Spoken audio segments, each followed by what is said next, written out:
नमस्कार दोस्तों, मैं रविंद्र कुमार और मेरे YouTube चैनल पर आप सभी का हार्दिक स्वागत। दोस्तों, प्रतिदिन की महत्वपूर्ण क्लासों के हिसाब से जो आज की अपनी इम्पोर्टेंट प्रश्न उत्तरी रहेगी वो रहने वाली है सीरीज नंबर 35। लेकिन उससे पहले अगर दोस्तों आप चैनल पर पहली बार विजिट कर रहे हैं तो आरके फिजिकल एजुकेशन क्लासेस को आप सब्सक्राइब कर ले और बेल आइकन को प्रेस कर ले ताकि प्रतिदिन की महत्वपूर्ण क्लासों का नोटिफिकेशन आपको यहाँ से प्राप्त होता रहे।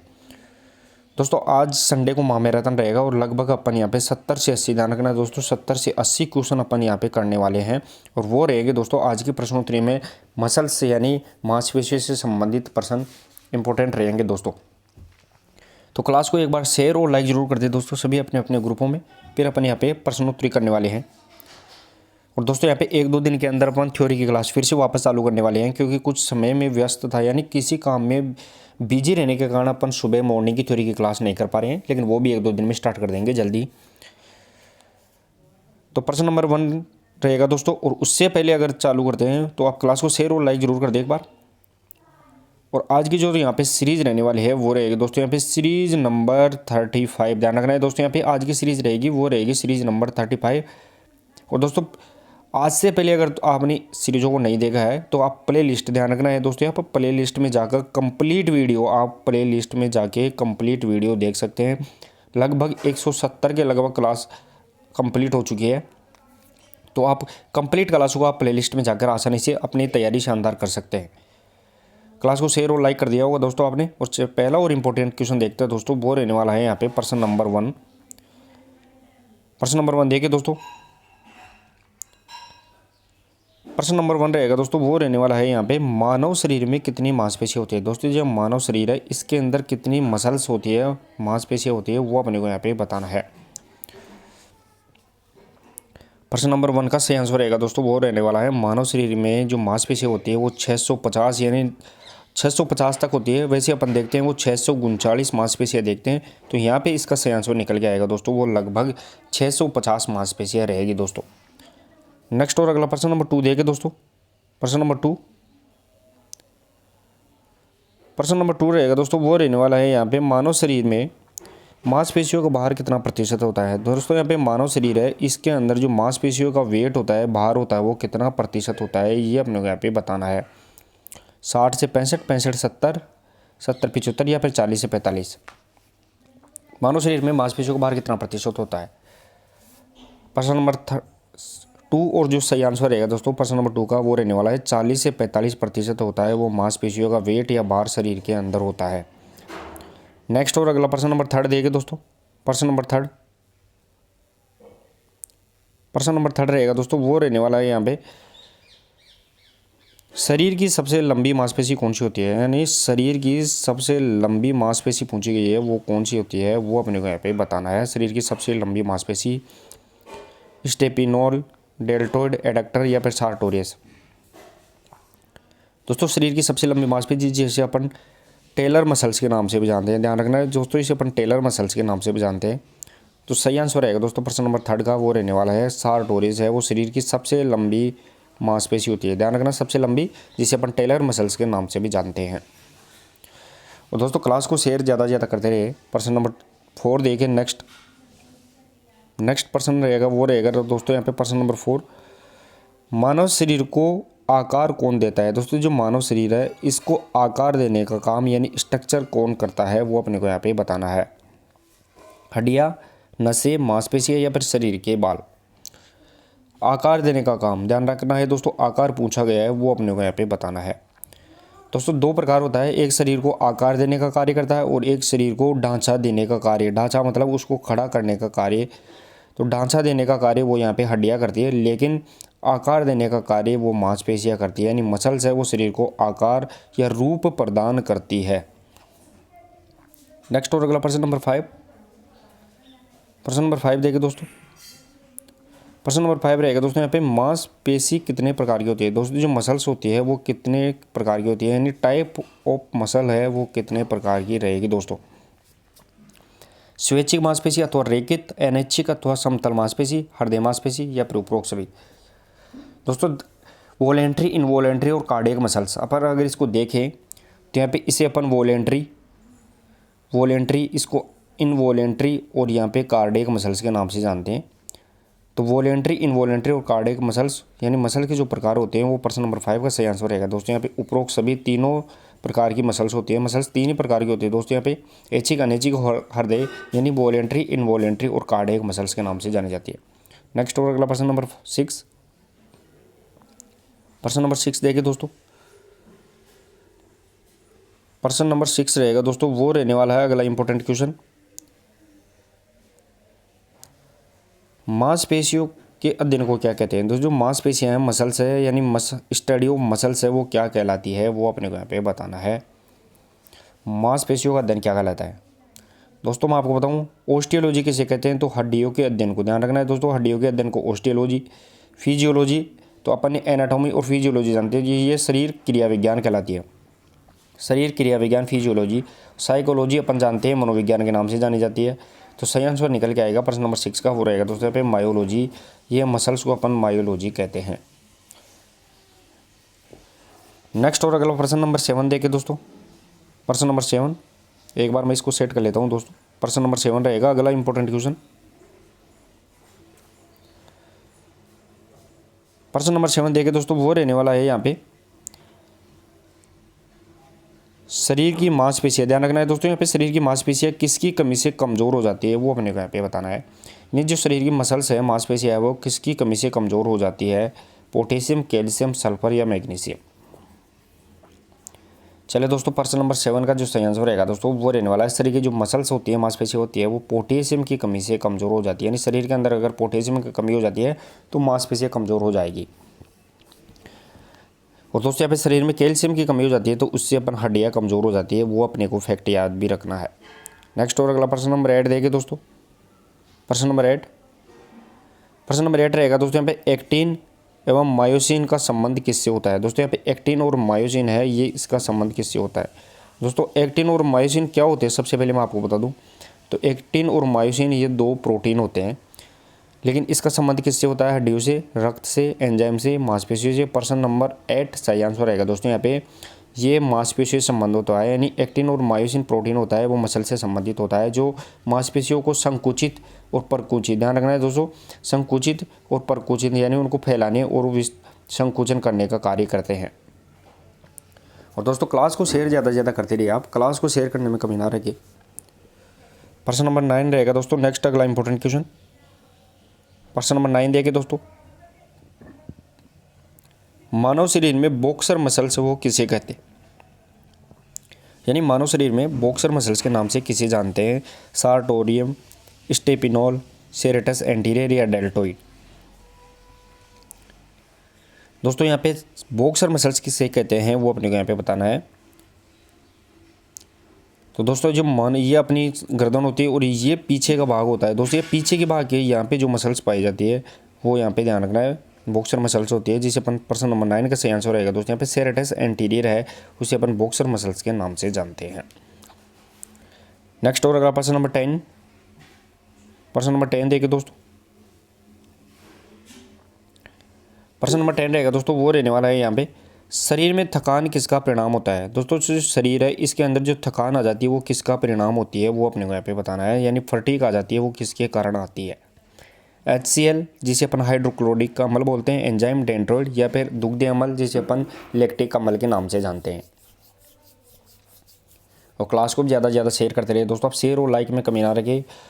प्रश्न नंबर 10 सही आंसर रहेगा दोस्तों, वो रहने वाला है यहाँ पे जो शरीर में जो थकान आ जाती है दोस्तों वो दुग्ध अम्लीय कारण, यानी इसे अपन लैक्टिक अम्ल के नाम से जानते हैं। अगर शरीर में लैक्टिक अम्ल, ध्यान रखना है दोस्तों, अगर शरीर में लैक्टिक अम्ल जमना स्टार्ट हो जाता है तो उससे अपने शरीर में थकान पैदा हो जाती है।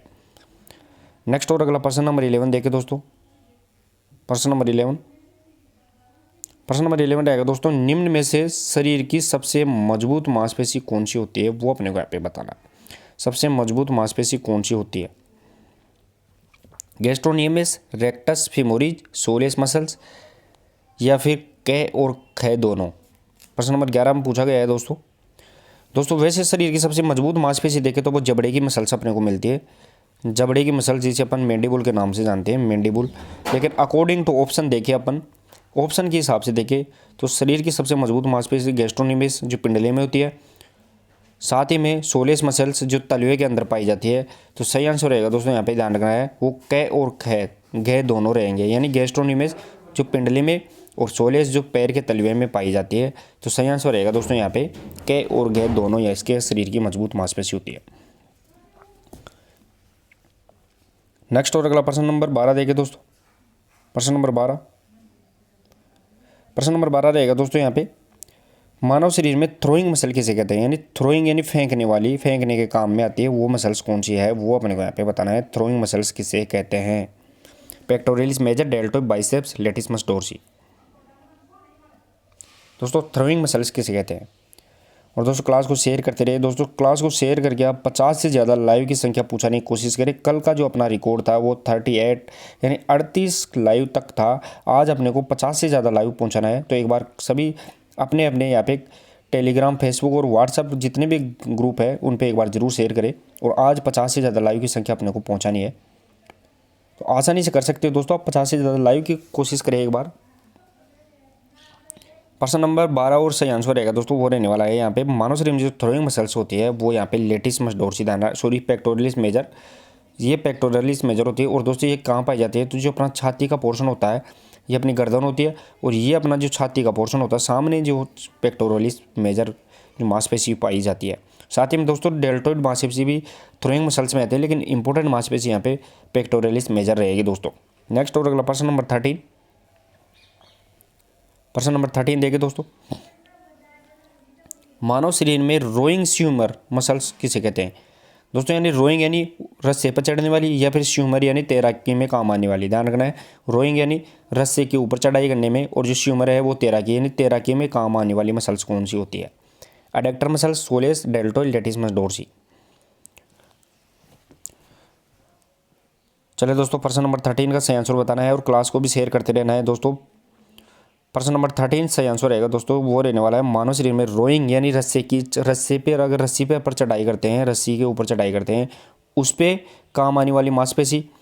और साथ ही में दोस्तों जो अपन तैराकी करते हैं उसमें काम आने वाली मांसपेशी वो रहेगी लेटिसमस डोर्सी। ध्यान रखना है दोस्तों, लेटिसमस डोर्सी ये कहाँ पाई जाती है? तो ये अपने खोपड़ी और ये पीठ के पीछे की, ध्यान रखना, पीठ के पीछे जो मांसपेशी पाई जाती है दोनों तरफ, पीठ के पीछे, पीछे की बात कर रहे हैं दोस्तों अपन, तो वो मांसपेशी पाई जाएगी लेटिसमस डोर्सी। इसे अपन विंग मसल्स के नाम से भी जानते हैं दोस्तों, अपन इसे विंग मसल्स यानी पंख के आकार के मसल्स भी जानते हैं, वी आकार में होती है इसलिए इसे विंग मसल्स भी कहते हैं। नेक्स्ट और अगला प्रश्न नंबर 14 देखें दोस्तों। प्रश्न नंबर 14, टेलर मसल्स किसे कहते हैं? दोस्तों यहाँ पे टेलर मसल है वो किसे कहते हैं ये अपने को यहाँ पे बताना है। इसके अगर आपको मैं हिंट के आधार पर दूं तो दोस्तों टेलर मसल्स ये शरीर की सबसे लंबी, ध्यान रखना, शरीर की सबसे लंबी मांसपेशी होती है, उसे अपन टेलर मसल्स कहते हैं। तो quadriceps, rectus femoris, deltoid, sartorius. चलिए दोस्तों यहाँ पे प्रश्न नंबर 14 का सही आंसर रहेगा दोस्तों वो रहने वाला है, टेलर मसल्स कहते हैं वो सार्टोरियस मांसपेशी को कहते हैं, जो शरीर की सबसे लंबी मांसपेशी भी होती है।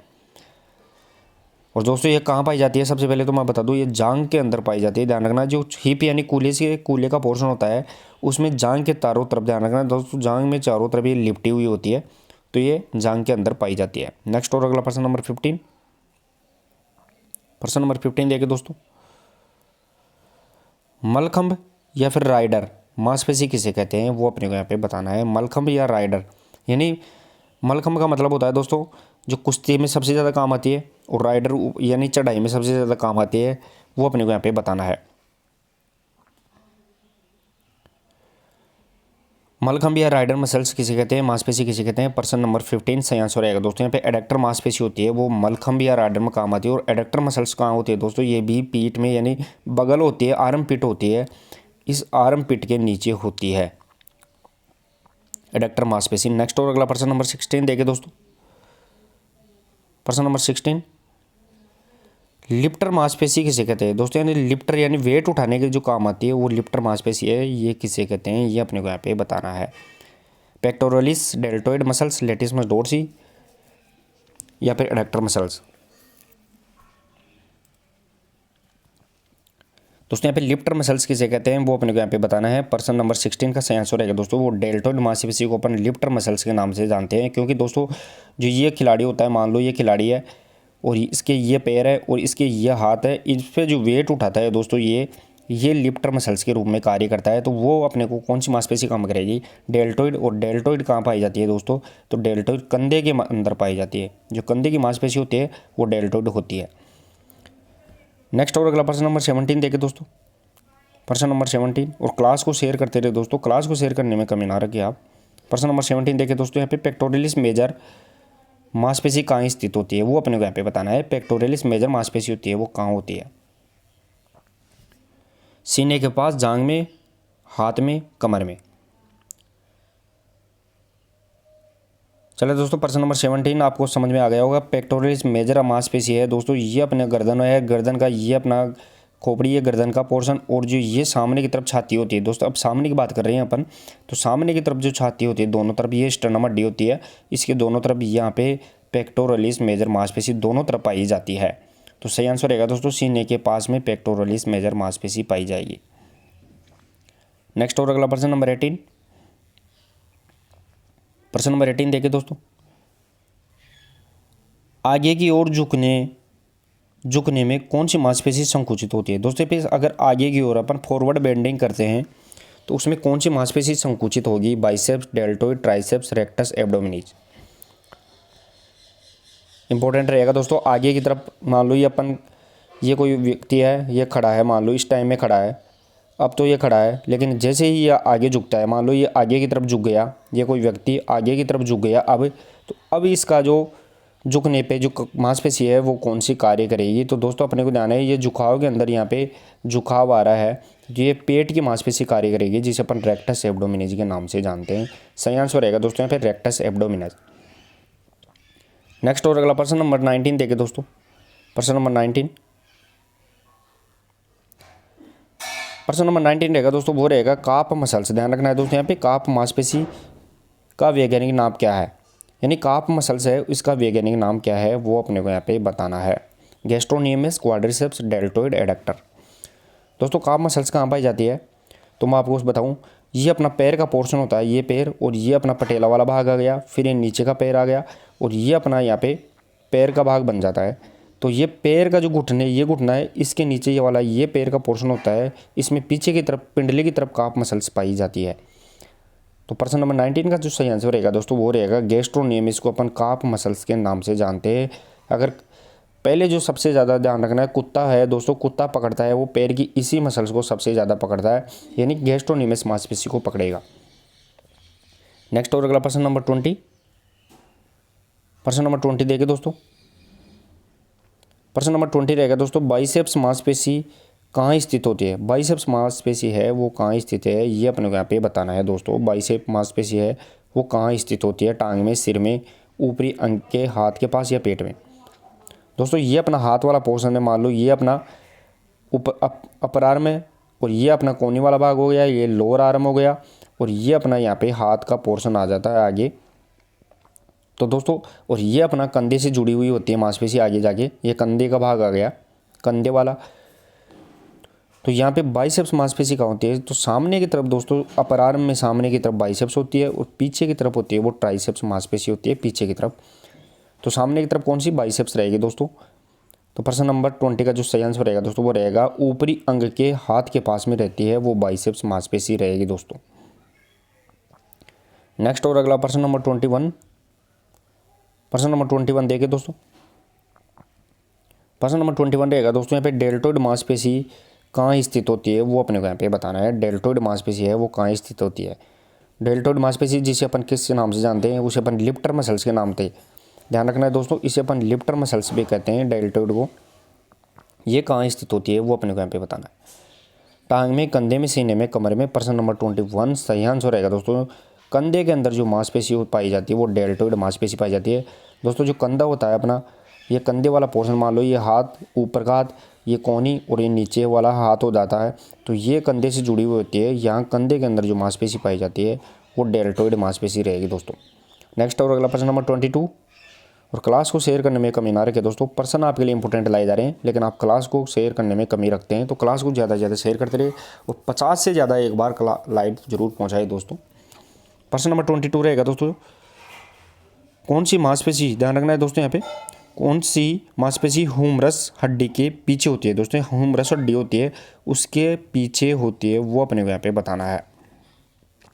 बाइसेप्स, ट्राइसेप्स, सार्टोरस या फिर डेल्टोइड। दोस्तों ये अपना हाथ होता है, मान लो ये अपना हाथ वाला भाग है। अपर आर्म ये कोनी का जॉइंट आ गया, और ये नीचे का लोअर आर्म हो गया, और ये अपना पंजा हो गया। तो यहाँ पे ह्यूमरस हड्डी कौन से भाग में होती है, तो अपर आर्म में ये एक ह्यूमरस हड्डी होती है, और इसके आगे की तरफ मांसपेशी पाई जाती है, उसे अपन बाइसेप्स, और जो पीछे की मांसपेशी पाई जाती है उसे अपन ट्राइसेप्स के नाम से जानते हैं। तो यहाँ पे पूछा गया है ह्यूमरस हड्डी के पीछे की मांसपेशी कौन, तो इसका सही आंसर रहेगा दोस्तों प्रश्न नंबर 22 का, उसे अपन ट्राइसेप्स के नाम से जानते हैं। सामने की तरफ बाइसेप्स रहेगी और पीछे की तरफ ट्राइसेप्स रहेगी दोस्तों। नेक्स्ट और अगला प्रश्न नंबर 23। प्रश्न नंबर 23 देखिए दोस्तों, बाइसेप्स मांसपेशी किस प्रकार की मांसपेशी होती है। दोस्तों यहाँ पे बाइसेप्स मांसपेशी है वो किस प्रकार की मांसपेशी रहेगी, ऐच्छिक मांसपेशी, हृदय मांसपेशी, स्वैच्छिक मांसपेशी या फिर उपरोक्त सभी।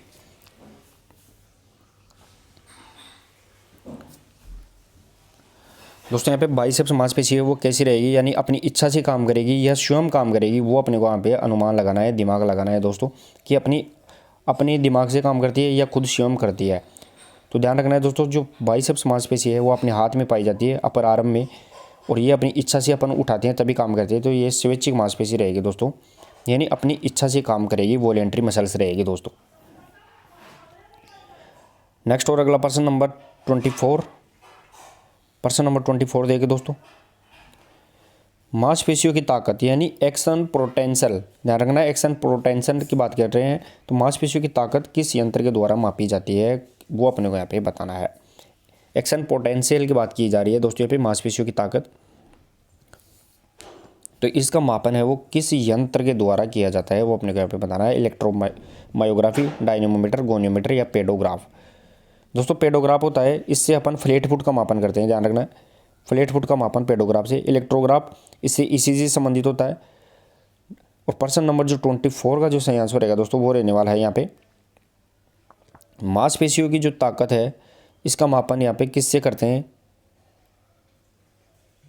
तो प्रश्न नंबर 24 का जो सही आंसर रहेगा दोस्तों यहाँ पे इलेक्ट्रोमायोग्राफी। प्रश्न नंबर 24 सही आंसर रहेगा दोस्तों यहाँ पे, सॉरी इलेक्ट्रोमायोग्राफी रहेगा, इससे ईसीजी का मापन नहीं करते, इलेक्ट्रोमायोग्राफी। डायनेमोमीटर के द्वारा अपन यहाँ पे शक्ति का मापन करते हैं, और गोनियोमीटर यानी लचकता का मापन करते हैं। हाथों की जो शक्ति होती है, फ्लेक्सिबिलिटी होती है, लचकता होती है, यह हाथों की जो शक्ति होती है उसका मापन अपन गोनियोमीटर के द्वारा करते हैं। तो सही आंसर रहेगा दोस्तों में मांसपेशियों की ताकत इलेक्ट्रोमायोग्राफी द्वारा की जाती है। नेक्स्ट और अगला प्रश्न नंबर 25 देखिए दोस्तों, प्रश्न नंबर 25, मांसपेशियों के अंतिम छोर को क्या कहते हैं। दोस्तों जो मसल्स होती है इसके अंतिम पॉइंट को अपन किस नाम से जानते हैं, लिगामेंट, टेंडन, साइनोवियल या फिर जॉइंट। दोस्तों मान लो को ये मसल्स है, ये हड्डी है अपनी जांघ की हड्डी है फीमर, और इसके पास में से जो मांसपेशी आ रही है, मान लो ये साल्टोरियस मांसपेशी सबसे लंबी, और ये घुटने तक जा रही है, ये घुटना आ गया, फिर इसके नीचे पैर आ गया, फिर ये अपना पंजा हो गया पैर वाला। तो दोस्तों ये मांसपेशी का अंतिम छोर क्या कहलाता है।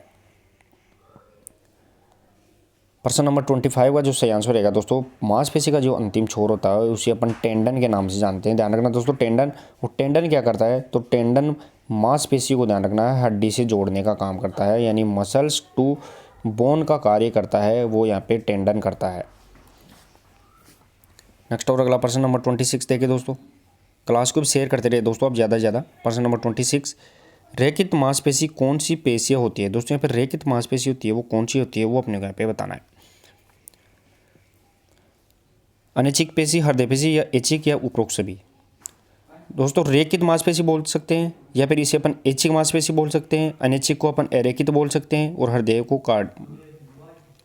हृदय मांसपेशी होती है उसे अपन कार्डियक मसल्स बोलते हैं। तो ये अपन 26 का जो सही आंसर निकल के आएगा वो रहेगा दोस्तों ऐच्छिक मांसपेशी को ये अपन रेखित मांसपेशी भी कहते हैं, इसे अपन धारीदार मांसपेशी भी कह सकते हैं। ध्यान रखना है धारीदार मांसपेशी भी कहते हैं।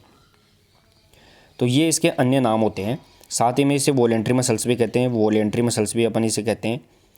तो नेक्स्ट और अगला प्रश्न नंबर 27, प्रश्न नंबर 27 देखिए दोस्तों, आमाशय कौन सी पेशियाँ होती है। दोस्तों आमाशय होता है उसके अंदर कौन सी पेशियाँ पाई जाती है, वो अपने को यहाँ पे बताया है। रेखित पेशी, हृदय पेशी, अरेखित पेशी। प्रश्न नंबर 27 का जो सही आंसर रहेगा दोस्तों वो रहने वाला है जो आमाशय होता है उसके अंदर अरेखित यानी इनवॉलेंट्री मसल्स, अधारीदार पेशियाँ, क्योंकि ये अपनी इच्छा से नहीं, ये स्वयं की इच्छा से कार्य करती है, स्वयं की इच्छा से, अपना इस पर कंट्रोल नहीं होता है, क्योंकि पेट के अंदर जो मांसपेशियाँ होती है वो सब अपने हिसाब से कार्य करती है। तो अरेखित मांसपेशियाँ या फिर अनैच्छिक मांसपेशियाँ इनवॉलेंट्री मसल्स होगी। नेक्स्ट और अगला प्रश्न नंबर 28। प्रश्न नंबर 28 देखिए दोस्तों, हड्डियों के साथ जुड़ी हुई मांसपेशियाँ किस प्रकार की मांसपेशियाँ होती है। दोस्तों जो हड्डियों से जुड़ी हुई मांसपेशियाँ होती है उसे अपन कौन सी मांसपेशी कहते हैं। अरेखित मांसपेशी, रेखित मांसपेशी, हृदय पेशी या फिर उपरोक्त सभी। हड्डियों से जुड़ी हुई मांसपेशियाँ कौन सी मांसपेशियाँ कहलाएगी। दोस्तों हड्डियों से जुड़ी हुई मांसपेशी जो अपनी इच्छा से कार्य करती है, यानी वो स्वयं की इच्छा से नहीं करती है, अपन खुद की, यानी मनुष्य चाहता है, व्यक्ति चाहता है तभी वो काम करेगी, तो हड्डियों से जुड़ी हुई मांसपेशियाँ रेखित मांसपेशियाँ कहलाएगी, जिसे अपन ऐच्छिक मांसपेशी के नाम से जानते हैं, क्योंकि हड्डियाँ अपनी इच्छा से कार्य करती है। नेक्स्ट और अगला प्रश्न नंबर 29। प्रश्न नंबर 29 देखिए दोस्तों, स्लाइडिंग फिलामेंट सिद्धांत की खोज किसने की। दोस्तों यहाँ पे स्लाइडिंग फिलामेंट थ्योरी है वो किसके द्वारा दी गई है। Robert Brown, madam Curie, Hanson और हेक्सले, या फिर इनमें से कोई नहीं। स्लाइडिंग फिलामेंट थ्योरी किसके द्वारा दी गई है। चलिए दोस्तों यहाँ पे प्रश्न नंबर 29 का जो सही आंसर रहेगा दोस्तों वो रहने वाला है स्लाइडिंग फिलामेंट थ्योरी है वो यहाँ पे हैंसन और हेक्सले नामक वैज्ञानिकों के द्वारा दी गई है। स्लाइडिंग फिलामेंट थ्योरी इंपॉर्टेंट भी है दोस्तों, बहुत बार पूछा जाता है स्लाइडिंग फिलामेंट थ्योरी, तो हैंसन और हेक्सले नामक विद्वान के द्वारा दी गई। नेक्स्ट और अगला प्रश्न नंबर 30 देखें दोस्तों। प्रश्न नंबर 30 थोड़ा प्रश्न 2 पेज के अंदर है, थोड़ा इसको एडजस्ट करना है दोस्तों आपको। प्रश्न नंबर 30 को, प्रश्न नंबर 30 रहेगा दोस्तों यहाँ पे, मांसपेशियों में फाइब्रस के बारे में किस तकनीक का द्वारा पता लगाया जाता है। दोस्तों मांसपेशियों में जो फाइबर होते हैं इन फाइबरों का किस तकनीक के द्वारा पता लगाया जाता है वो अपने को यहाँ पे बताना है। दोस्तों मांसपेशियों में कितने प्रकार के फाइबर होते हैं, 2 प्रकार के, एक STF होता है, STF यानी स्लो ट्विच फाइबर, और एक FTF होता है यानी फास्ट ट्विच फाइबर के नाम से जानते हैं। तो 2 प्रकार की फाइबर होती है, तो इनका पता किस तकनीक के द्वारा लगाया जाता है। गोनियोमीटर, डायनेमोमीटर, स्पायरोग्राफ या फिर बायोप्सी, कौन सी तकनीक के द्वारा फाइबर का पता लगाया जाता है। प्रश्न नंबर 30 सही आंसर रहेगा दोस्तों यहाँ पे बायोप्सी टेक्निक के द्वारा मांसपेशियों के अंदर मसल्स फाइबर का पता लगाया जाता है। दोस्तों बायोप्सी को अपन दूसरे नाम में उत्तक प्रत्यारोपण भी कहते हैं। उत्तक प्रत्यारोपण ध्यान रखना, हिंदी में उत्तक प्रत्यारोपण यानी एक व्यक्ति के उत्तक को हटाकर दूसरे व्यक्ति का लगाना उत्तक प्रत्यारोपण कहलाता है। नेक्स्ट और अगला प्रश्न नंबर 31 देखिए दोस्तों। प्रश्न नंबर 31, मांसपेशियों में कितने प्रकार के फाइबर पाए जाते हैं। दोस्तों मैंने अभी इसी प्रश्न में बताया है कि मांसपेशियों में कितने प्रकार के फाइबर पाए जाते हैं। दोस्तों मांसपेशियों में 2 प्रकार के फाइबर पाए जाते हैं। प्रश्न नंबर 31 का सही आंसर रहेगा दोस्तों यहाँ पे 2 प्रकार के फाइबर, और ये 2 प्रकार के फाइबर कौन कौन से होते हैं मैंने बताया था। एक स्लो ट्विच फाइबर जिसे अपन STF कहते हैं, और एक फास्ट ट्विच फाइबर यानी FTF 2 प्रकार के। और स्लो ट्विच फाइबर होते हैं वो कौन से होते हैं, तो ये RBC यानी रेड ब्लड कार्बल्स पाई जाती है इसमें ज़्यादा, और जो FTF होते हैं उसमें WBC सबसे ज़्यादा पाई जाती है। वो भी फैक्ट अपने को से याद रखने हैं। नेक्स्ट और अगला प्रश्न नंबर 32 देखे दोस्तों। प्रश्न नंबर 32 रहेगा दोस्तों यहाँ पे जल्दी संकुचित होने वाले फाइबर कौन कौन से होते हैं। दोस्तों यहाँ पे जल्दी यानी फास्ट फाइबर कौन से होते हैं वो अपने को यहाँ पे बताना है। फास्ट ट्विच फाइबर, इसे अपन फास्ट ट्विच फाइबर के नाम से जानते हैं। फास्ट ट्विच फाइबर FTF के नाम से जानते हैं, यानी जल्दी से संकुचित होने वाले फाइबर कौन से होते हैं। लाल मसल फाइबर, पीला मसल फाइबर, सफ़ेद मसल फाइबर, हरा मसल फाइबर।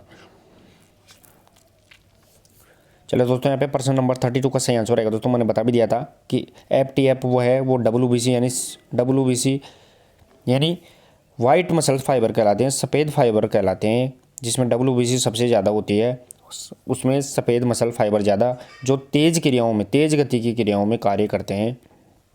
साथ ही में दोस्तों जो स्लो ट्विच फाइबर होते हैं STF, उसमें रेड मसल फाइबर ज़्यादा पाया जाता है। नेक्स्ट और अगला प्रश्न नंबर 33। प्रश्न नंबर 33 देखिए दोस्तों, धीरे धीरे संकुचित, ध्यान रखना दोस्तों यहाँ पे धीरे धीरे संकुचित की बात कर रहा है, यानी स्लो ट्विच फाइबर है वो कौन से होते हैं वो अपने को यहाँ पे बताना है। Slow Twitch fibre.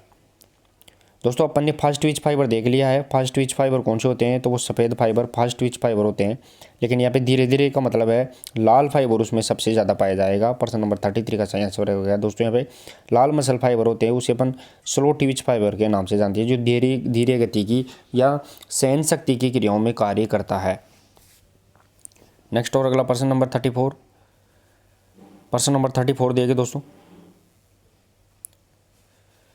एरोबिक तरह, ध्यान रखना एरोबिक तरह के अभ्यास में किस प्रकार के फाइबर अधिक सक्रिय होते हैं। दोस्तों एरोबिक की पूछा गया है। एरोबिक का मतलब होता है यानी ऑक्सीजन का उपयोग कर रहे हैं, ऑक्सीजन का काम में ले रहे हैं, फिर अपन जो कार्य कर रहे हैं उसमें कौन से फाइबर काम में आते हैं।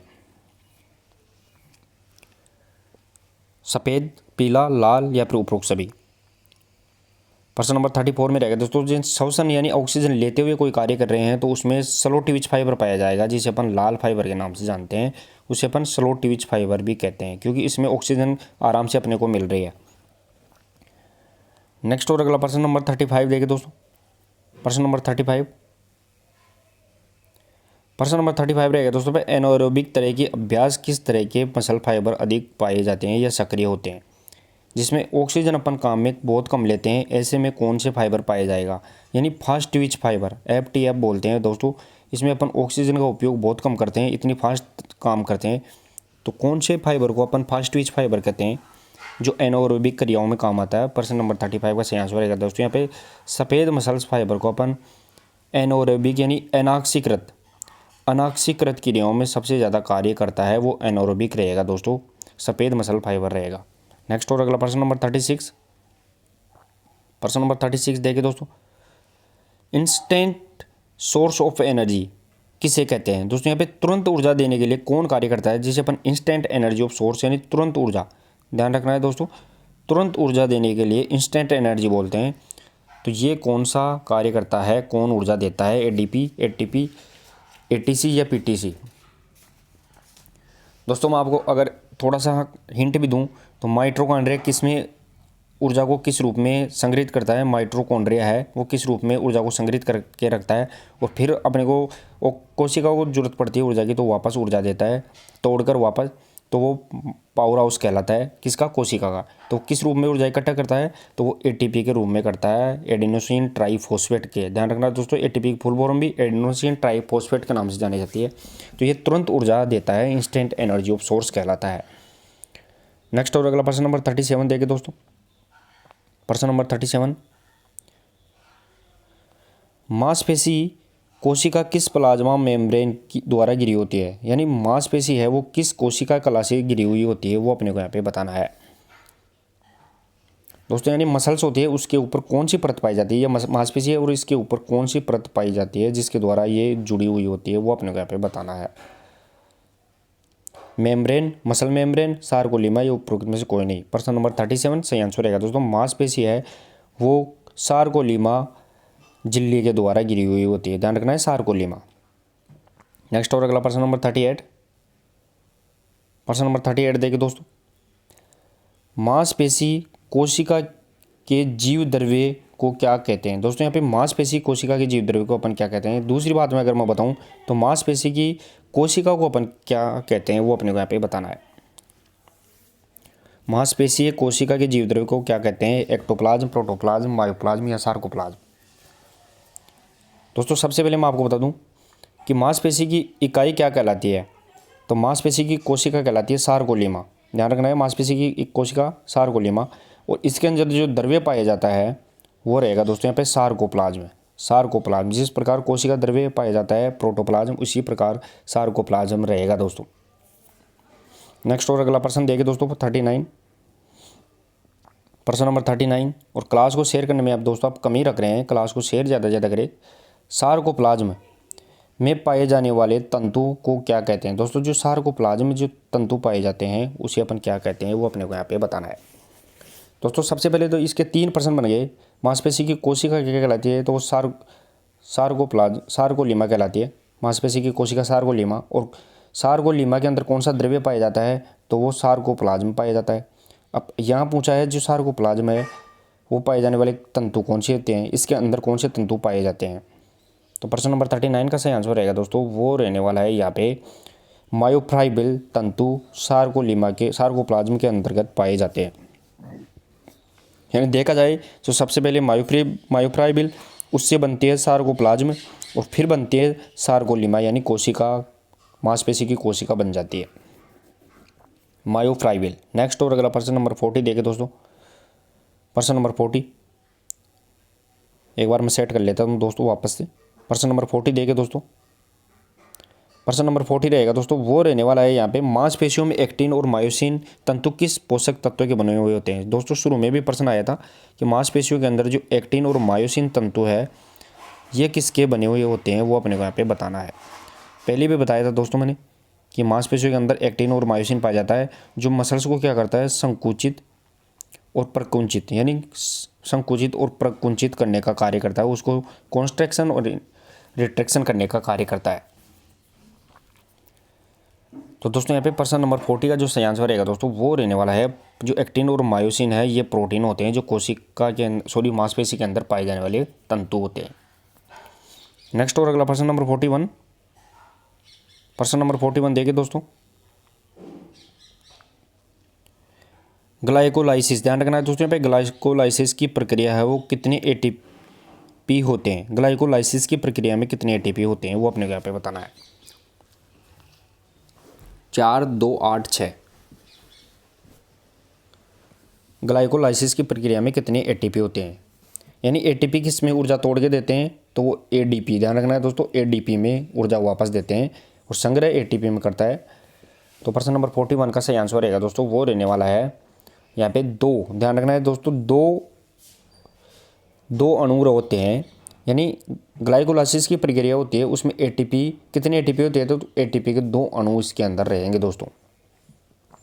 नेक्स्ट और अगला प्रश्न नंबर 42। प्रश्न नंबर 42 देखें दोस्तों, एरोबिक मेटाबॉलिज्म चयापचय क्रिया कोशिका में कहाँ होती है, वो अपने को यहाँ पे बताना है। यानी एरोबिक मेटाबॉलिज्म यानी ऑक्सीकृत चयापचय, ऑक्सीजन के साथ में जो चयापचय होती है, लेकिन वो कोशिका में कहाँ होती है वो अपने को यहाँ पे बताना है। माइटोकॉन्ड्रिया में, लीवर में, लंग्स में या पेनक्रियाज में। दोस्तों अपने को ध्यान है, कोशिका में जो श्वसन का केंद्र होता है वो श्वसन का केंद्र क्या कहलाता है, उसे अपन माइटोकॉन्ड्रिया कहते हैं। तो जो ऑक्सीजन यानी एरोबिक बोल रहे हैं तो ऑक्सीजन के साथ में होगी, मेटाबॉलिज्म यानी चयापचय, तो ऑक्सीजन के साथ में जो चयापचय की क्रिया होगी कोशिका के अंदर वो कहाँ होगी, वो माइटोकॉन्ड्रिया के अंदर होगी। ध्यान रखना है दोस्तों यहाँ पे माइटोकॉन्ड्रिया। नेक्स्ट और अगला प्रश्न नंबर 43। प्रश्न नंबर 43 देखें दोस्तों, एरोबिक मेटाबॉलिज्म की प्रक्रिया में कितने एटीपी प्रयुक्त होते हैं। दोस्तों एरोबिक में जो चयापचय की क्रिया है, मेटाबॉलिज्म है, उसमें कितने एटीपी प्रयुक्त होते हैं, 36, 32, 35, 34। चलिए दोस्तों यहाँ पे प्रश्न नंबर 36 का सही आंसर रहेगा दोस्तों, वो 43 का आंसर रहेगा वो रहने वाला है 36। ध्यान रखना है दोस्तों, 36 अणु, ध्यान रखना है ये मेटाबॉलिज्म की बात कर रहा है दोस्तों, संग्रह की बात नहीं कर रहा है। तो मेटाबॉलिज्म यानी चयापचय की क्रिया की बात कर रहा है, उसमें एटीपी 36 अणु उसमें अंदर होते हैं। नेक्स्ट और अगला प्रश्न नंबर 44। प्रश्न नंबर 44 देखिए दोस्तों, ऊर्जा मुद्रा किसे कहते हैं। दोस्तों ऊर्जा मुद्रा है वो किसे कहते हैं वो अपने को यहाँ पे बताना है। एसीपी, एडीपी, टीडीपी या फिर एटीपी। ऊर्जा मुद्रा दोस्तों, ऊर्जा मुद्रा मतलब ऊर्जा को संग्रहित करने की जो इकाई है वो कौन सी होती है। दोस्तों यहाँ पे ऊर्जा है, ऊर्जा को संग्रह करने की इकाई है वो कौन सी होती है कोशिका के अंदर, वो अपने को यहाँ पे बताना है। दोस्तों कोशिका के अंदर ऊर्जा का संग्रह कौन करता है, माइटोकॉन्ड्रिया, लेकिन वो किस रूप में करता है तो वो अपने को ध्यान रखना है। एटीपी यानी एडेनोसिन ट्राइफॉस्फेट के रूप में कार्य करता है, इकट्ठी करता है, तो ऊर्जा की मुद्रा क्या होगी, एटीपी होगी दोस्तों। और वापस किसके रूप में देता है तो वो एडीपी के रूप में वापस तोड़ के दे देता है। नेक्स्ट और अगला प्रश्न नंबर 45। प्रश्न नंबर 45 देखिए दोस्तों, क्रेब्स चक्र यानी क्रेब्स साइकिल है वो कहाँ पूरा होता है वो अपने को यहाँ पे बताना है। बहुत बार पूछा जाता है दोस्तों, क्रेब्स चक्र है वो कहाँ पूरा होता है, माइटोकॉन्ड्रिया, एल्वियोलाई, लीवर या उनमें से कोई नहीं। और क्लास को शेयर करते रहिए दोस्तों, आप क्लास को शेयर करके 50 से ज़्यादा आपको लाइव पहुंचाना ही है। और दोस्तों आप 50 से ज़्यादा लाइव पहुंचाने में प्रतिदिन असफल होते हैं, मैं ऐसा मानता हूं। तो आप इसको आसानी से कर सकते हैं दोस्तों। तो ये आप काम आसानी से करके दिखाइए दोस्तों। 50 से ज़्यादा जितने दोस्त जुड़े हुए हैं एक बार शेयर करेंगे तो आप डबल की संख्या में आसानी से पहुंच जाएंगे। चलिए दोस्तों, यहाँ पे प्रश्न नंबर 45 का जो सही आंसर रहेगा दोस्तों वो रहने वाला है, यहाँ पे माइटोकॉन्ड्रिया है, उसके अंदर क्रेब्स चक्कर की पूरा किया जाता है। नेक्स्ट और अगला प्रश्न नंबर 46। प्रश्न नंबर 46 देखिए दोस्तों, क्रेब्स साइकिल को क्या कहा जाता है। दोस्तों जो क्रेब्स साइकिल है उसे अपन किस नाम से जानते हैं वो भी अपने को यहाँ पे बताना है। एसिड चक्कर, साइट्रिक एसिड चक्कर, रिसाइकल या फिर इनमें से कोई नहीं। दोस्तों क्रेब्स चक्कर पूरा कहाँ होता है, तो अभी बताया है कि माइटोकॉन्ड्रिया के अंदर क्रेब्स चक्कर पूरा होता है, लेकिन इसको अपन क्या कहते हैं वो अपने को यहाँ पे बताना है। प्रश्न नंबर 46 का सही आंसर रहेगा दोस्तों, इसे अपन साइट्रिक एसिड चक्कर, साइट्रिक एसिड चक्कर भी कहते हैं, यानी CAC। ध्यान रखना है दोस्तों, साइट्रिक एसिड चक्कर जिसे अपन CAC भी कहते हैं, यानी साइट्रिक एसिड साइकिल के नाम से जानते हैं। नेक्स्ट और अगला प्रश्न नंबर 47। प्रश्न नंबर 47 देखिए दोस्तों, ग्लाइकोलाइसिस। ध्यान रखना है दोस्तों, यहाँ पे ग्लाइकोलाइसिस व क्रेब्स चक्र के बीच का मध्यवर्ती जो एंजाइम है उसे अपन किस नाम से जानते हैं। दो शब्द दिए गए दोस्तों आपको यहाँ पे, एक ग्लाइकोलाइसिस, ध्यान रखना है, ग्लाइकोलाइसिस, और दूसरा क्रेब्स चक्र। इन दोनों के मध्य का जो एंजाइम होता है उसे अपन किस नाम से जानते हैं। इंसुलिन एंजाइम, एसिटाइलिन को एंजाइम या फिर जायरोलिन एंजाइम। प्रश्न नंबर 47 का सही आंसर रहेगा दोस्तों, इसे अपन एसिटिल को एंजाइम, ध्यान रखना है दोस्तों, इसे अपन एसिटिल को एंजाइम कहते हैं। यानी एक ग्लाइकोलाइसिस और क्रेब्स चक्र के बीच में जो एंजाइम होता है वो एसिटिल को एंजाइम। इंपॉर्टेंट क्वेश्चन रहेगा दोस्तों, ये अपने कॉपी में ध्यान रखना है। नेक्स्ट और अगला प्रश्न नंबर 48।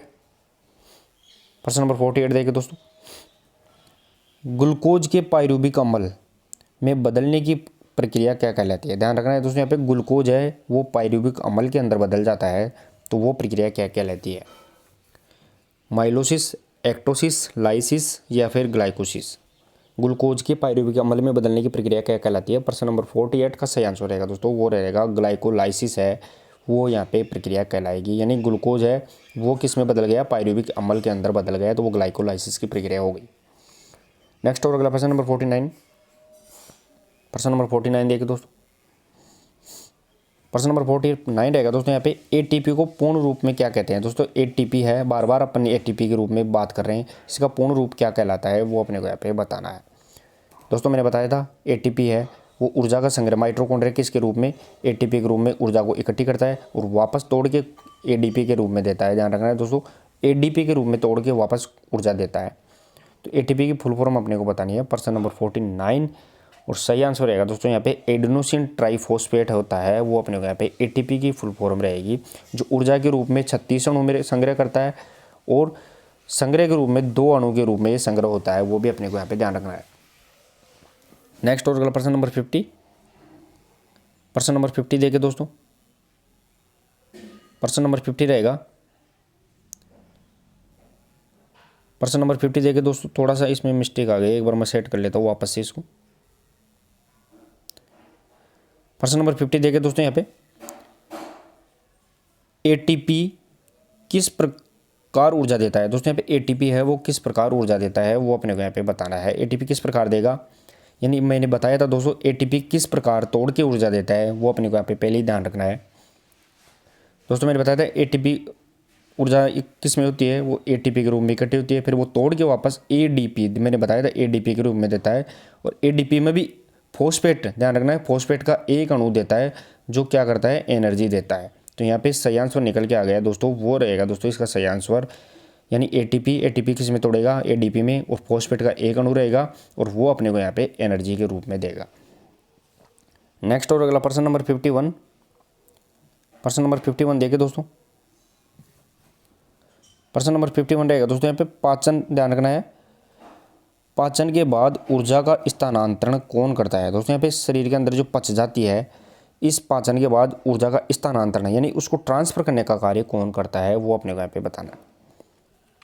दोस्तों अपन शरीर में भोजन करते हैं, और भोजन करने के बाद में ऊर्जा है वो किस रूप में इकट्ठी हो जाती है, एटीपी के रूप में, ध्यान रखना है, एटीपी के रूप में इकट्ठा हो जाती है। तो इसका ट्रांसफर कौन करेगा, यानी एडिनोसिन ट्राइफॉस्फेट के अंदर इसका स्थानांतरण हो जाता है। नेक्स्ट और अगला प्रश्न नंबर 52, प्रश्न नंबर 52 देखिए दोस्तों, सांस के बाहर यानी सांस के द्वारा बाहर निकलने वाली वायु में कार्बन डाइऑक्साइड की मात्रा कितनी होती है। दोस्तों अपन श्वसन करते हैं और श्वसन वापस छोड़ते हैं, उस समय उसके अंदर कार्बन डाइऑक्साइड की मात्रा कितनी रहेगी वो अपने को यहाँ पे बताना है। यानी ऑक्सीजन लेते हैं लेकिन बाद में छोड़ते हैं तो उसमें कार्बन डाई की मात्रा कितनी होगी, यानी CO2 की मात्रा कितनी होगी वो अपने को यहाँ पे बताना है। चलिए दोस्तों, प्रश्न नंबर 52 में सही आंसर रहेगा। तो यहाँ पे छोड़ते वक्त उसमें 4% कार्बन डाइऑक्साइड की मात्रा रहती है, वो अपने को यहाँ पे फैक्ट याद रखना है। नेक्स्ट और अगला प्रश्न नंबर 53 देखिए दोस्तों, प्रश्न नंबर 53, सांस के द्वारा अंदर ली गई वायु में ऑक्सीजन की मात्रा कितनी होती है। दोस्तों जो अंदर अपन वायु लेते हैं उसमें ऑक्सीजन की मात्रा कितनी होती है वो अपने को यहाँ पे बताना है। दोस्तों प्रश्न नंबर 53 का सही आंसर रहेगा दोस्तों वो रहने वाला है, ऑक्सीजन की जो मात्रा अपन लेते हैं वो 21% अंदर लेते हैं लेकिन वापस छोड़ते हैं तो 4% कार्बन डाइऑक्साइड उसमें छोड़ते हैं। इस प्रकार शरीर कितना ऑक्सीजन का उपयोग कर लेता है, तो 21 में से 4 घटाएंगे तो शरीर के द्वारा लगभग 16 से 17% ऑक्सीजन का उपयोग एक बार श्वास में कर लिया जाता है, क्योंकि 4% कार्बन डाइऑक्साइड CO2 बाहर आ जाती है, 21% अपन लेते हैं उसमें 4% वापस आ जाती है और 17 से लगभग 16-17% अपन उपयोग कर लेते हैं। नेक्स्ट और अगला प्रश्न नंबर 54 देखिए दोस्तों, प्रश्न नंबर 54, रक्त नलिकाएं किस प्रकार की मांसपेशियां होती है। जो रक्त नलिकाएं होती है दोस्तों वो किस प्रकार की मांसपेशियां होती हैं। जो रक्त की नलिकाएं होती है, ये मान लो कोई नलिका है, इन्हें धमनी है या सिरा है, मान लो कोई भी, और इसके अंदर RBC WBC प्लेटलेट सब चलती रहती है, तो लेकिन इसकी जो नलिकाएं होती है ये किस प्रकार की मांसपेशियों से बनी हुई होती है। चलिए दोस्तों, यहाँ पे प्रश्न नंबर 54 का सही आंसर रहेगा दोस्तों वो अनैच्छिक मांसपेशियां यानी नलिकाएं हैं, अपनी इच्छा से कार्य नहीं करती, स्वयं की इच्छा से कार्य करती है, इसलिए ये कौन सी कहलाएगी दोस्तों, वो अनैच्छिक मांसपेशियां इनवॉलेंटरी मसल्स कहलाएगी। नेक्स्ट और अगला प्रश्न नंबर 55, प्रश्न नंबर 55 देखिए दोस्तों, एपिकार्डियम मांसपेशी कहाँ पाई जाती है। दोस्तों यहाँ पे एपिकार्डियम है वो मांसपेशी कहाँ पाई जाती है वो अपने को यहाँ पे बताना है। हृदय में, गुर्दे में, फेफड़ों में या फिर मस्तिष्क में। दोस्तों यहाँ पे एपिकार्डियम मांसपेशी कहाँ पाई जाती है, तो प्रश्न नंबर 55 सही आंसर रहेगा दोस्तों वो रहने वाला है। यहाँ पे हार्ट होता है, हृदय की मांसपेशी एपिकार्डियम, क्योंकि हृदय की 3 हार्ट होता है, इसके 3 मसल्स होती हैं। इन जो हृदय होता है इसके 3 मांसपेशी 3 परतों में, एपिकार्डियम, मायोकार्डियम और एंडोकार्डियम। ध्यान रखना है, बाहर की परत होती है उसे अपन एपिकार्डियम, अंदर की परत होती है बीच की उसे अपन मायोकार्डियम, और सबसे अंदर की परत होती है उसे एंडोकार्डियम। और हृदय कौन सी मांसपेशी का, तो वो मायोकार्डियम का बना हुआ होता है। नेक्स्ट और अगला प्रश्न नंबर 56 देखिए दोस्तों, प्रश्न नंबर 56, ट्रेपीजियस मांसपेशी कहाँ पाई जाती है। दोस्तों यहाँ पे ट्रेपीजियस मांसपेशी की बात की जा रही है, ये कहाँ पाई जाती है, सिर में, छाती में, टांगों में, पीठ के ऊपरी हिस्से में। ट्रेपीजियस मांसपेशी, दोस्तों ट्रेपीजियस मांसपेशी मान लो ये गर्दन का भाग है और ये अपने यहाँ पे कंधे हो गए दोनों तरफ मान लो, और कंधों के ऊपर ये जो उभार पाया जाता है दोनों तरफ में, ये ट्रेपीजियस मांसपेशी होती है दोस्तों। तो पीछे की तरफ जो कंधों के ऊपर उभार पाया जाता है वो ट्रेपीजियस मांसपेशी रहेगा दोस्तों। यहाँ पे पीठ के ऊपरी हिस्से में ये ट्रेपीजियस मांसपेशी पाई जाती है। नेक्स्ट और अगला प्रश्न नंबर 57 देखिए दोस्तों, प्रश्न नंबर 57, लेटिसमस डोर्सी मसल्स है वो कहाँ पाई जाती है। दोस्तों यहाँ पे लेटिसमस डोर्सी मांसपेशी है वो कहाँ पाई जाती है वो अपने को यहाँ पे बताना है। कंधों के पास, बाइसेप्स के पास, जांघों के पास या कमर के पास।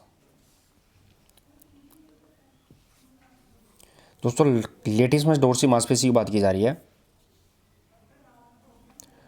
दोस्तों ये अपने मान लो गर्दन है, ये अपनी खोपड़ी, ये गर्दन वाला भाग, और ये पीछे का पोर्शन हो गया, तो ये अपने पीछे के पोर्शन में जो साइड में बगल होती है यानी कमर के आसपास में जो मांसपेशी पाई जाती है जिसे अपन विंग मसल्स के नाम से भी जानते हैं, लेटिसमस डोर्सी, तो ये कमर के पास पाई जाती है। सही आंसर रहेगा दोस्तों यहाँ पे कमर के पास। नेक्स्ट और अगला प्रश्न नंबर 58, प्रश्न नंबर 58 देखिए दोस्तों, पेक्टोरलिस मेजर, ध्यान रखना है दोस्तों यहाँ पे पेक्टोरलिस मेजर शरीर के किस हिस्से या भाग में पाई जाती है वो अपने को यहाँ पे बताना है। कमर में, पेट में, कंधे में, छाती में। पेक्टोरलिस मेजर मांसपेशी शरीर के किस भाग में पाई जाती है? चलिए दोस्तों, यहाँ पे प्रश्न नंबर 58 का सही आंसर रहेगा दोस्तों यहाँ पे छाती के अंदर सामने की तरफ जो पेक्टोरलिस मेजर पाई जाती है, यानी ये अपना गर्दन वाला भाग हो गया, ये अपना चेस्ट वाला भाग, ये स्टर्नम हड्डी हो गई। स्टर्नम के दोनों तरफ, यहाँ दोनों साइडों में जो मांसपेशी पाई जाती है वो यहाँ पे पेक्टोरलिस मेजर मांसपेशी पाई जाती है। नेक्स्ट और अगला प्रश्न नंबर 59। प्रश्न नंबर 59 देखें दोस्तों, डेल्टोइड मांसपेशी का आकार किस प्रकार का होता है? दोस्तों यहाँ पे जो डेल्टोइड मांसपेशी है इसका आकार किस प्रकार का होता है? सबसे पहले डेल्टोइड मांसपेशी कहाँ पाई जाती है दोस्तों? तो ये कंधे के ऊपर पाई जाती है, यानी कंधे के ऊपर पाई जाती है, लेकिन इसका आकार पूछा गया है, वो अपने को यहाँ पे बताना है। प्रश्न नंबर 59 का जो सही आंसर रहेगा दोस्तों वो रहने वाला है त्रिकोणाकार, यानी 3 मुंह वाली त्रिकोणाकार होती है। ध्यान रखना, ये कंधा होता है, इसके आगे की तरफ, पीछे की तरफ और साइड की तरफ, तीनों तरफ में जाती है, तो ये त्रिकोणाकार की रहेगी दोस्तों। नेक्स्ट और अगला प्रश्न नंबर 60 देखिए दोस्तों। प्रश्न नंबर 60, पेट की मांसपेशी जिसे अपन ओब्लिक एब्डोमिनस के नाम से जानते हैं, ओब्लिक एब्डोमिनस, कैसे मजबूत होती है वो अपने को यहाँ पे बताना है। दोस्तों पेट के अंदर 4 मांसपेशियाँ पाई जाती है, एक इंटरनल ओब्लिक, एक्सटर्नल ओब्लिक और हॉरिजेंटल ओब्लिक के नाम से जानी जाती है। इंटरनल, एक्सटर्नल, मीडियल और हॉरिजेंटल। ध्यान रखना है दोस्तों, यहाँ पे पेट के अंदर जिसे अपन 6 पैक के नाम से जानते हैं, तो इसमें 4 मांसपेशियाँ पाई जाते हैं, इंटरनल ओब्लिक, एक्सटर्नल ओब्लिक और रेक्टस एब्डोमिनस, और लास्ट में नीचे पाई जाती है वो हॉरिजेंटल ओब्लिक के नाम से जानी जाती है, सॉरी ट्रांसवर्स ओब्लिक के नाम से जानी जाती है, ट्रांसवर्स ओब्लिक। तो ये 4 मांसपेशियाँ मिलकर पेट बनता है। तो ओब्लिक एब्डोमिनस है, कैसे मजबूत होती है? प्रश्न नंबर 60 का सही आंसर रहेगा दोस्तों ये सिटअप्स के द्वारा। ध्यान रखना है, सिटअप्स के द्वारा ये मजबूत होती है। नेक्स्ट और अगला प्रश्न नंबर 61। प्रश्न नंबर 61 देखिए दोस्तों। प्रश्न नंबर 61 रहेगा दोस्तों यहाँ पे एक्टिन और मायोसिन। ध्यान रखना है दोस्तों यहाँ पे एक्टिन और मायोसिन का संबंध किससे होता है? बार बार फिर से रिपीट किया गया है प्रश्न, मांसपेशियों से, विटामिन से, हड्डियों से या प्रोटीन से। तो प्रश्न नंबर 61 सही आंसर रहेगा दोस्तों यहाँ पे वो रहने वाला है एक्टिन और मायोसिन का संबंध मांसपेशी होता है, लेकिन ये क्या होते हैं दोस्तों? तो ये प्रोटीन होते हैं, ये भी अपने को ध्यान रखना है, ये क्या होते हैं? तो ये प्रोटीन होते हैं। नेक्स्ट और अगला प्रश्न नंबर 62। प्रश्न नंबर 62 देखिए दोस्तों, टेंडन क्या है? दोस्तों यहाँ पे टेंडन क्या है वो अपने को यहाँ पे बताना है। कंडरा में पेशियों और अस्थियों को जोड़ता है, लिगामेंट, बाल या हड्डियाँ, यानी टेंडन होता है दोस्तों। ये टेंडन क्या होता है? ये टेंडन अपने को ध्यान रखना है बोन टू मसल्स का कार्य करता है दोस्तों, बोन टू मसल्स, यानी हड्डी को मांसपेशी जोड़ने का कार्य करता है। तो प्रश्न नंबर 62 और इसका सही आंसर रहेगा दोस्तों यहाँ पे वो रहने वाला है कंडरा में मांसपेशियों को अस्थियों से जोड़ता है। नेक्स्ट और अगला प्रश्न नंबर 63। प्रश्न नंबर 63 देखें दोस्तों, मांसपेशियों की बीमारी को क्या कहते हैं? दोस्तों प्रश्न पूछा गया था, ये शारीरिक शिक्षक ग्रेड 3 में पूछा गया प्रश्न 2022 में, मांसपेशियों की बीमारी को अपन किस नाम से जानते हैं वो अपने को यहाँ पे बताना है। Myology, myopathy, osteology, psychology. दोस्तों शारीरिक शिक्षक ग्रेड 2022 3rd ग्रेड में पूछा गया प्रश्न है कि मांसपेशियों की बीमारी को क्या कहते हैं। प्रश्न नंबर 63 का जो सही आंसर रहेगा दोस्तों वो मायोपैथी। ध्यान रखना है दोस्तों यहाँ पे मायोपैथी कहते हैं। और दोस्तों मायोलॉजी क्या है? ये मांसपेशियों का अध्ययन कहलाता है, वो मायोलॉजी कहलाता है। नेक्स्ट और अगला प्रश्न नंबर 64। प्रश्न नंबर 64 देखिए दोस्तों, एनएरोबिक क्रियाएं किसे कहते हैं? दोस्तों एनएरोबिक क्रियाएं किसे कहते हैं वो अपने को यहाँ पे बताना है। दोस्तों एनएरोबिक का मतलब है जिसमें अनाक्सीकृत, यानी ऑक्सीजन नहीं होती है, अनाक्सीकृत होती है, अनाक्सीकृत वो क्रियाएं किसे कहते हैं? छोटे समय की क्रियाएं जिसमें ऊर्जा ऑक्सीजन के बिना बनती है, लंबे समय की क्रियाएं, मध्यम, बहुत अधिक समय की क्रियाएं। तो प्रश्न नंबर 64 का सही आंसर रहेगा दोस्तों यहाँ पे छोटे समय की क्रियाएं जिसमें ऊर्जा ऑक्सीजन के बिना बनती है उसे अपन एनाएरोबिक क्रियाएं कहते हैं। नेक्स्ट और अगला प्रश्न नंबर 65। प्रश्न नंबर 65 देखिए दोस्तों, एक्टिन फिलामेंट कौन से 2 मुख्य प्रोटीन की उत्पत्ति होती है? दोस्तों यहाँ पे एक्टिन फिलामेंट है, इसके द्वारा कौन से 2 मुख्य प्रोटीन की उत्पत्ति होती है वो अपने को यहाँ पे बताना है।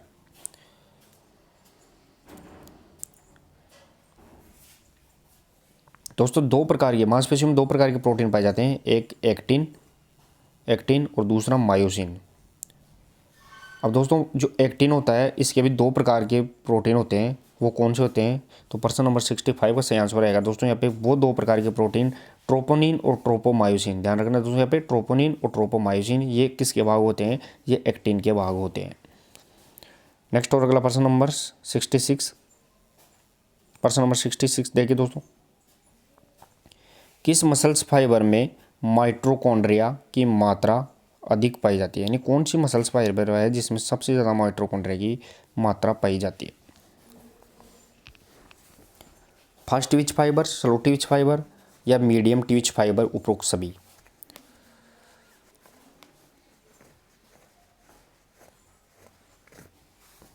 चलिए दोस्तों यहाँ पे प्रश्न नंबर 66 का सही आंसर रहेगा दोस्तों वो रहने वाला स्लो ट्विच फाइबर, जिसे अपन STF के नाम से जानते हैं दोस्तों, STF। क्योंकि दोस्तों माइटोकॉन्ड्रिया क्या करता है? श्वसन का कार्य करता है, और श्वसन में क्या जाती है? तो ऑक्सीजन जाती है, और ऑक्सीजन की जो क्रियाएं होती है वो धीरे धीरे क्रियाएं होती है, यानी धीरे आराम से की जाती है। तो यहाँ पे स्लो ट्विच फाइबर रहेगा दोस्तों। नेक्स्ट और अगला प्रश्न नंबर 67। प्रश्न नंबर 67 देखिए दोस्तों, मांसपेशियों में कैल्शियम आयन कहाँ पाए जाते हैं? दोस्तों यहाँ पे मांसपेशी होती है उसके अंदर जो कैल्शियम आयन होते हैं वो कहाँ पाए जाते हैं, वो अपने को यहाँ पे बताना है। यानी कैल्शियम आयन का Ca+, ये कैल्शियम आयन है वो कहाँ पाई जाती है मांसपेशियों में? सेंट्रोसोम, राइबोसोम, लाइसोसोम्स, रेटिकुलम या फिर सार्कोप्लाज्मिक रेटिकुलम। प्रश्न नंबर 67 का सही आंसर रहेगा दोस्तों वो रहने वाला है सार्कोप्लाज्मिक रेटिकुलम। ध्यान रखना दोस्तों, सार्कोप्लाज्मिक यानी सार्कोप्लाज्मिक किसे कहते हैं? तो ये मांसपेशियों का जो जीव द्रव्य होता है उसे अपन सार्कोप्लाज्म कहते हैं। तो सार्कोप्लाज्मिक रेटिकुलम के अंदर पाया जाता है। नेक्स्ट और अगला प्रश्न नंबर 68। प्रश्न नंबर 68 देखिए दोस्तों, यहाँ पे क्लास ए प्रोटीन किसे कहते हैं? दोस्तों यहाँ पे क्लास ए श्रेणी का प्रोटीन है वो किसे कहते हैं, वो अपने को यहाँ पे बताना है। ग्लूकोमाइन, animal protein, albumin protein, vegetable protein. Class A protein किसे कहते हैं? और दोस्तों क्लास को शेयर करते रहे दोस्तों, आप क्लास को शेयर करने में कमी ना रहे, शेयर और लाइक आप ज़्यादा से ज़्यादा करते रहे। प्रश्न नंबर 68 का सही आंसर रहेगा दोस्तों वो रहने वाला है यहाँ पे जो एनिमल प्रोटीन होते हैं, यानी जो जानवरों से जो उत्पाद होते हैं उसके अंदर जो प्रोटीन मिलता है वो क्लास ए प्रोटीन कहलाता है। नेक्स्ट और अगला प्रश्न नंबर 69। प्रश्न नंबर 69 देखिए दोस्तों, यहाँ पे क्लास बी प्रोटीन वो किसे कहते हैं, वो अपने को यहाँ पे बताना है। एनिमल प्रोटीन, ल्यूकोग्लाइम, वेजिटेबल प्रोटीन या फिर एल्ब्यूमाइन प्रोटीन। दोस्तों अपने देख लिया था जो एनिमल प्रोटीन होते हैं वो क्लास ए प्रोटीन होते हैं, यानी जानवरों से मिलने वाले उत्पाद चाहे घी हो, मांस हो, दूध हो, सब में एनिमल वो क्लास ए प्रोटीन पाया जाता है। तो क्लास बी प्रोटीन किस में पाया जाएगा? प्रश्न नंबर 69 का सही आंसर रहेगा दोस्तों यहाँ पे वेजिटेबल, यानी जो शुद्ध शाकाहारी होते हैं, सब्जियाँ होती है उसके अंदर क्लास बी वेजिटेबल प्रोटीन पाया जाता है। नेक्स्ट और अगला प्रश्न नंबर 70 देखे दोस्तों। प्रश्न नंबर 70 रहेगा दोस्तों यहाँ पे मांसपेशियों में कौन से प्रोटीन पाए जाते हैं, यानी मांसपेशियों में कौन से प्रोटीन पाए जाते हैं वो अपने यहाँ पे बताना है। बार बार रिपीट हुआ है प्रश्न दोस्तों। प्रश्न नंबर 70 सही आंसर रहेगा, इसमें एक्टिन और मायोसिन दोनों पाए जाते हैं।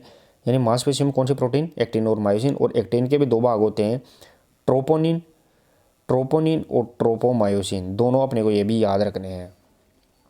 नेक्स्ट और अगला प्रश्न नंबर 71। प्रश्न नंबर 71 देखिए दोस्तों, थोड़ा मैं इसको छोटा कर लेता हूँ एक बार। प्रश्न नंबर 71 देखिए दोस्तों, एक्टिन फिलामेंट कौन से दो प्रोटीन की उत्पत्ति करता है, वो अपने को अभी देख लिया है दोस्तों, 3 बार ये प्रश्न रिपीट हुआ है।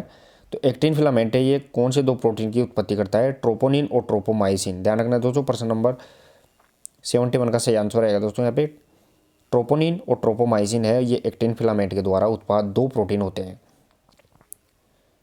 नेक्स्ट और अगला प्रश्न नंबर 72 देखें दोस्तों। प्रश्न नंबर 72, शरीर में कितने प्रकार की मांसपेशियां पाई जाती है? दोस्तों यहाँ पे शरीर के अंदर कितने प्रकार की मांसपेशियां पाई जाती है वो अपने को यहाँ पे बताना है।